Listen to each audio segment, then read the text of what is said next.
Corey reserves a special admiration and affection for Chip, not the least of which because while you may not be able to distinguish where Corey's moral ethical center is, I have an idea of what I think it is with the writers.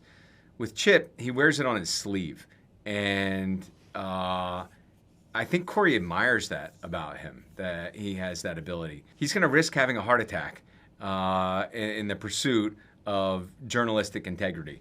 That's always, I think, been something that has delighted Corey. So when he gets to see him, despite his own vulnerability at that particular moment, it's reassuring.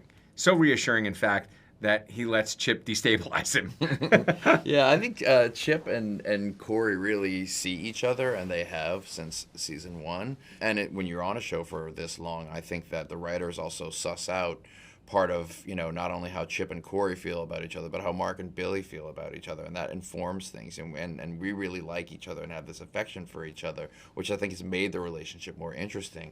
And so for me, the way that this scene is written when they meet each other, it was so wonderful for me to play because, what I'm supposed to do is enjoy the fact that I have power and my life is better than Corey's for the first time ever.